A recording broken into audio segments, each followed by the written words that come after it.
Hitam kan mahal, karena orang sering cari-cari kambing hitam.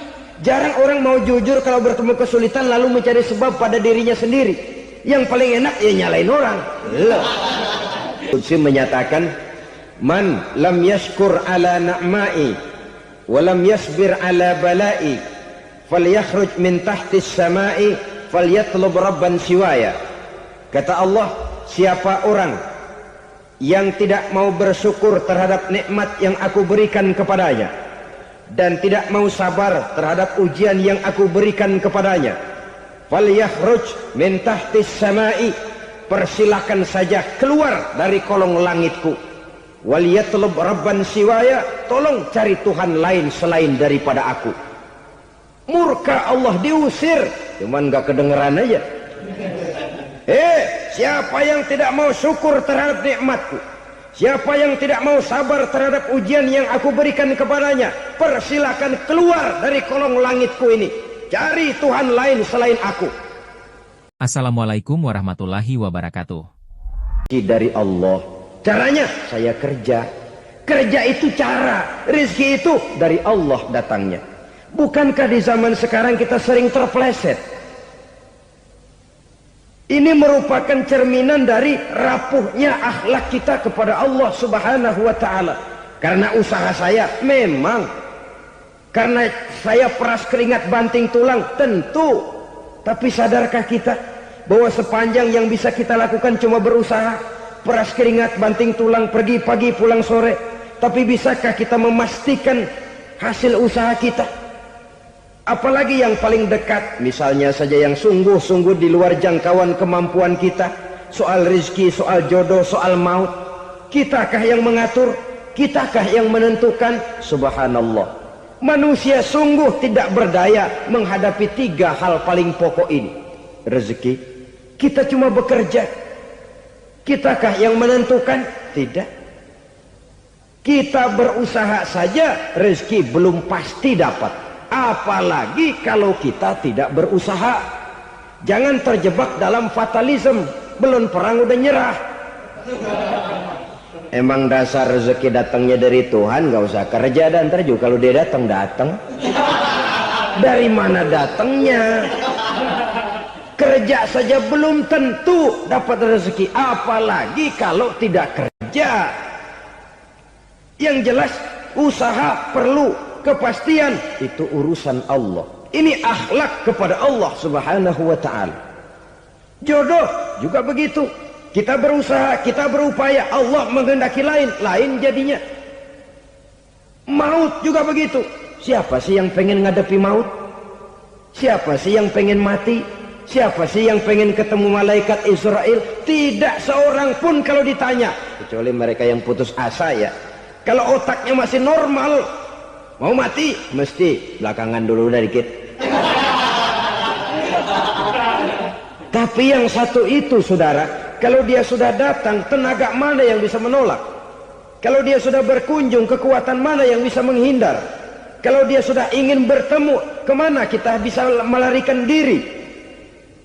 Manusia sepanjang yang dia lakukan hanya berusaha, tapi kepastian, ketentuan dari Allah Subhanahu wa ta'ala. Orang yang kufur nikmat, nutupin Allah.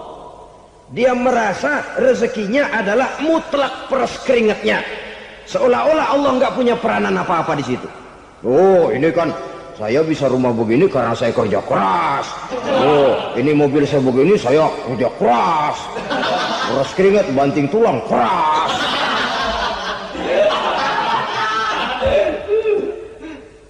Saudara-saudara kaum muslimin rahimahkumullah, jadi menutupi Allah.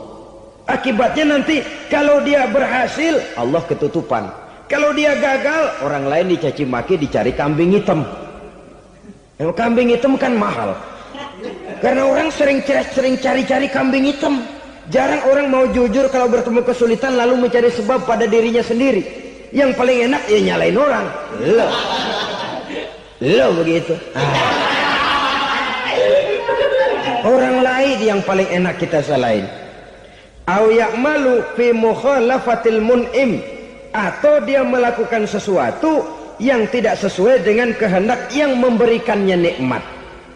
Diberikan kita tangan, mulut sih nggak berhenti, terima kasih Tuhan, alhamdulillah saya dikasih tangan. Cuma nih tangan enteng mat nabokin orang mulut. Itu sudah mukhalafatul mun'im, bertentangan dengan kehendak yang memberikan nikmat. Diberikan harta, mulutnya mah basah, terima kasih Tuhan, alhamdulillah dikasih harta, tapi pelitnya minta ampun, kikir koret medit. Ini juga termasuk kufur nikmat, mempergunakan suatu nikmat bertentangan dengan kehendak daripada yang memberikan nikmat itu sendiri.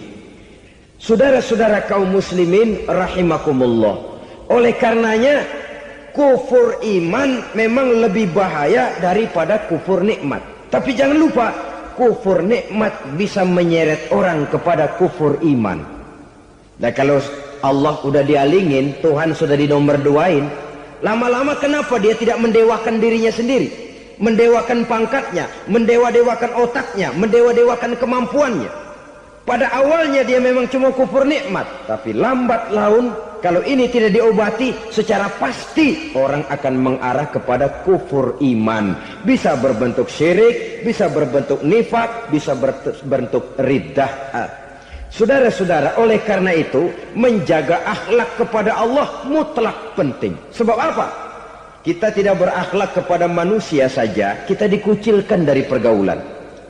Kalau kita tidak berakhlak kepada Allah, dikucilkan oleh Allah. Hadis qudsi menyatakan, man lam yashkur ala na'mai wa lam yasbir ala balai falyakhruj min tahtis samai falyatlub rabban siwaya.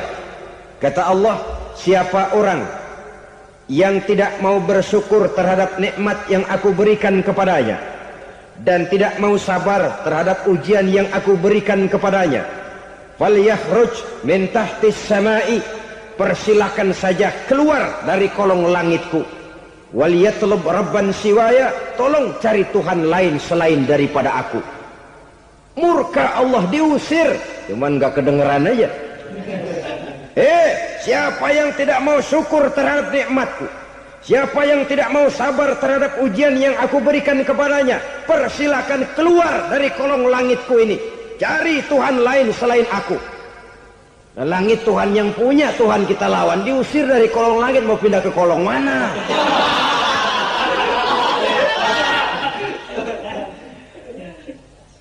Jadi jangan merasa kufur nikmat kan enteng. Iya, kelihatannya begitu, tidak sebahaya kufur iman. Tapi kufur nikmat ini merupakan anak tangga yang kalau kita sudah mulai naik, kita akan naik terus sampai kepada tingkat di mana kita mengalami kufur iman. Kalau sudah ke sana, maka akhlak kita kepada Allah terkenalah erosi, terkena polusi, hancur akhlak kepada Allah, dan itulah sumber kesengsaraan abadi. Kalau cuma kita tidak berakhlak kepada manusia, barangkali resikonya cuma kehidupan di dunia ini. Mungkin juga ada kehidupan akhirat. Tapi kalau sudah tidak berakhlak kepada Allah, dunia akhirat kita rugi dan celaka. Maka pada kesempatan ini saya mengajak, marilah jaga baik-baik akhlak kita kepada Allah. Satu kali kita bertauhid, sampai mati kita bertauhid. Satu kali la ilaha illallah, jangan tergelincir lagi kita keluar daripada kalimat itu.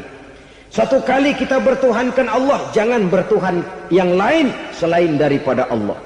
Jangan sekutukan Allah, jangan samakan Allah dengan sesuatu, jangan mengangkat yang lain sama agungnya dengan Allah. Sebab dengan demikian kita seolah-olah sudah mengotori akhlak kita kepada Allah subhanahu wa ta'ala. Ini berat saudara-saudara, ini tidak ringan. Kadang-kadang saya katakan tadi, masalah ekonomi, kadang-kadang persaingan hidup yang makin tajam, di tengah lapangan kerja yang makin sulit, di tengah orang banyak potong kompas.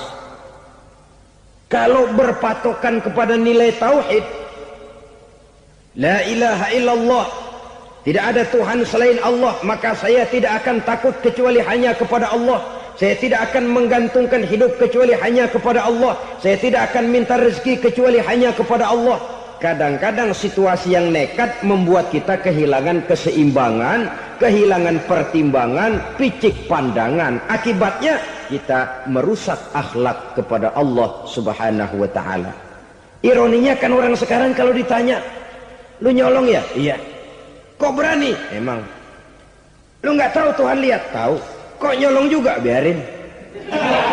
Kalau Tuhan mah lihat jaga ribut. Nggak ribut katanya. Kalau orang lihat, 2 orang saja tahu, geger kelurahan.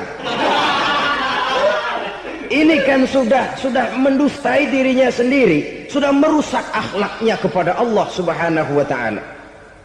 Tuhan nggak ribut katanya.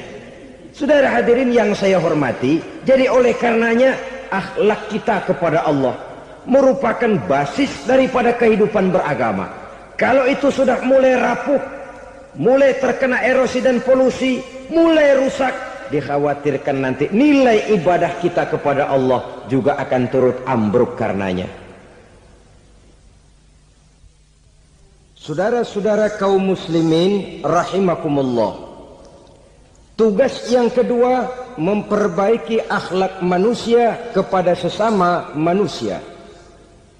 Kita tahu Islam sesuai dengan namanya adalah agama damai. Maka akhlak manusia kepada sesama manusia menempati porsi yang penting dalam kehidupan beragama. Bagaimana seorang muslim bergaul, bertata krama terhadap sesama manusia. Mari kita lihat lebih jauh persoalannya. Untuk memudahkan pembicaraan dari kacamata agama, kita kelompokkan saja manusia itu dalam 2. Pertama yang seiman dan yang kedua yang tidak seiman. Yang tidak seiman itu kita sebut saja kufur atau kafir.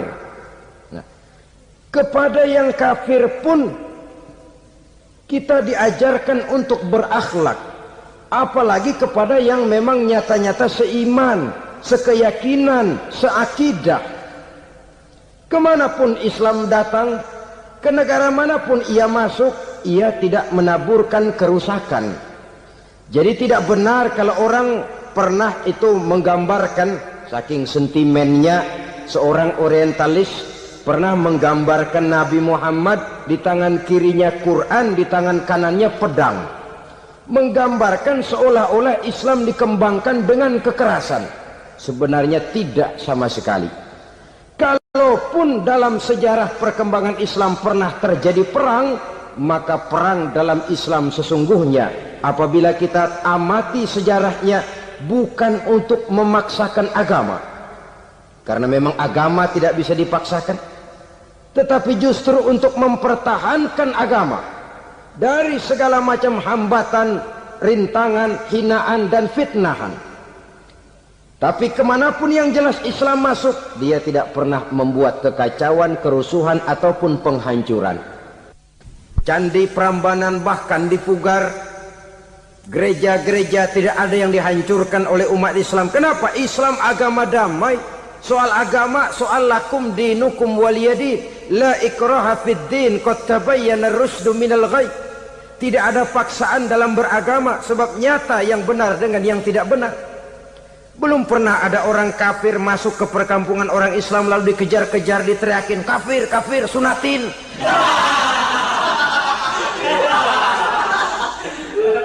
Belum pernah. Kenapa? Islam menghormati orang lain agama. Nah, yang kafir ini macam-macam saudara.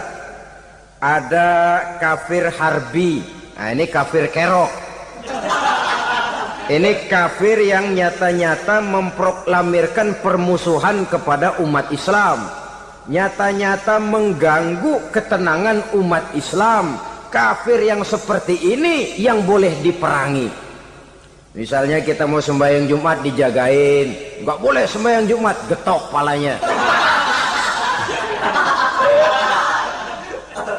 Kafir harbi artinya tantangan perang datang dari mereka, bukan kita yang mulai, mereka yang buka front. Prinsipnya umat Islam tidak boleh mencari-cari musuh, tapi pun tidak boleh lari kalau ketemu musuh. Musuh jangan dicari, ketemu jangan lari.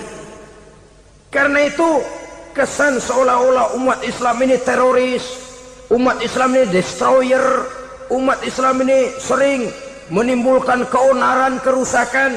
Sungguh satu fitnahan yang sangat keji. Umat Islam adalah umat yang cinta damai. Islam di masa perkembangannya masuki Eropa melalui Selat Gibraltar, Jabal Tariq, memasuki Spanyol. Islam tidak pernah meruntuhkan gereja. Islam tidak pernah membunuh orang-orang Nasrani. Bahkan Islam mewariskan peradaban dan kebudayaan yang begitu tinggi nilainya di bidang ilmu pengetahuan. Sampai ketika itu Barat banyak mengkaji ilmu pengetahuan dari dunia Islam.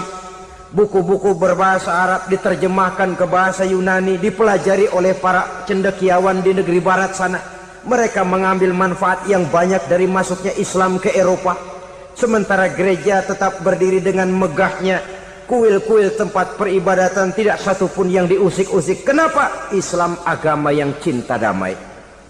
Asal dia tidak diganggu, asal kehormatannya tidak dihinakan.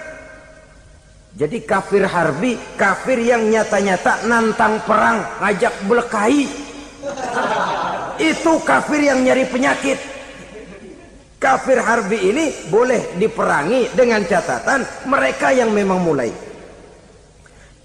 Yang kedua, kafir zimmi.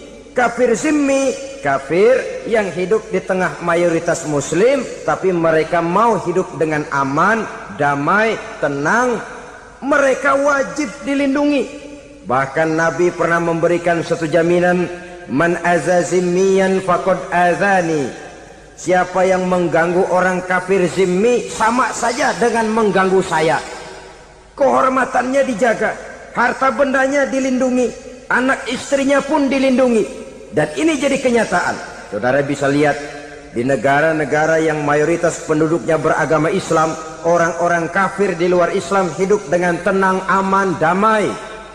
Di Saudi Arabia, di luar tanah haram, di luar Mekah dan Madinah, banyak orang-orang kafir mencari nafkah. Mereka tenang, aman, dilindungi undang-undang.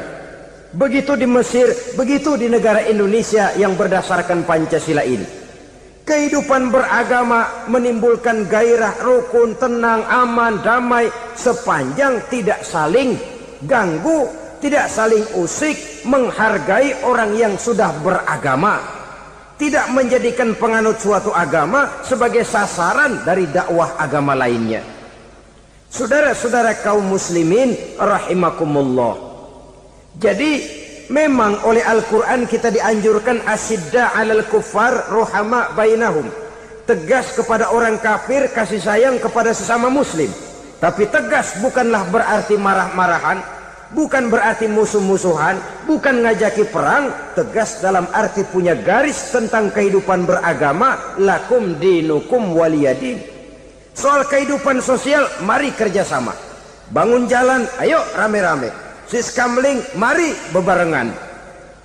Bikin puskesmas, mari sama-sama. Tapi kalau sudah soal agama, itu tidak perlu ada toleransi agama. Yang perlu toleransi antar umat beragama. Kalau umatnya mau kerjasama silakan, tapi tidak menyangkut soal ibadah. Jangan kerjasama di bidang ibadah. Itu kerjasama yang salah pasang, saudara-saudara.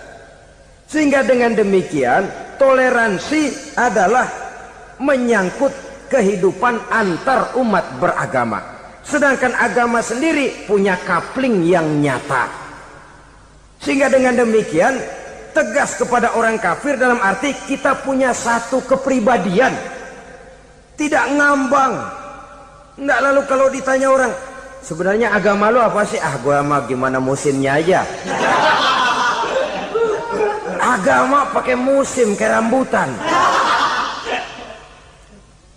Akhirnya ya begitu, musim-musiman. Ke masjid kelihatan, ke gereja hayo, ke candi nongol, ke apa? Bingung malaikat bagaimana nyatetnya nih bocah ini. Di mana aja ada. Kita punya satu kepribadian. Saya muslim dan garis saya ini, lakum dinukum waliyadin. Bagi Tuhan persilakan agama Tuhan, bagi kami agama kami. Kami hormati Tuhan, Tuhan hormat kepada kami. Tapi soal agama, kaplingnya jelas. Kerjasama, mari urusan muamalah, bidang sosial. Yuk kita siskamling sama-sama dengan orang lain agama. Mari jaga kerukunan, kesatuan, persatuan, kekompakan. Perbaiki jalan yang rusak, mari sama-sama. Mendandani jembatan yang runtuh, mari sama-sama. Tapi sembahyang, kaplingnya lain-lain. Sebab Nabi juga dulu pernah ditawarkan begitu loh sama kafir jahiliyah dulu, Quraisy itu.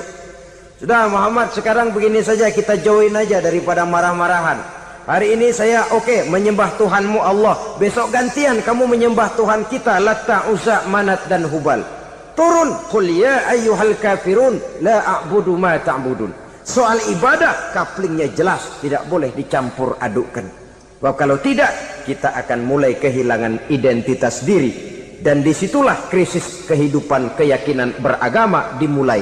Dari krisis identitas. Hujan gede kan mulainya gerimis dulu. Di mana-mana ya gerimis dulu. Gerimis makin lama makin gede. Kita akan mulai dengan kehilangan identitas diri. Dari sana nanti kita malu mengakui keislaman kita. Kalau orang Islam malu mengakui keislamannya, ini kan ironi, menyedihkan. Ngakui Islamnya saja malu, menonjolkan keislamannya malu, tidak ada rasa bangga beragama. Padahal ini modal dasar. Hanyalah dengan rasa bangga beragama kita lalu konsekuen. Bangga yang tidak konsekuen, wah pokoknya kan gua kan Islam, agama yang paling benar. Tapi hidupnya sendiri jauh dari tuntunan Islam. Itu bangga yang tidak beralasan, bangga yang tidak perlu dibanggakan sebenarnya. Kebanggaan yang membuat kita konsekuen dan dekat dengan kehidupan beragama.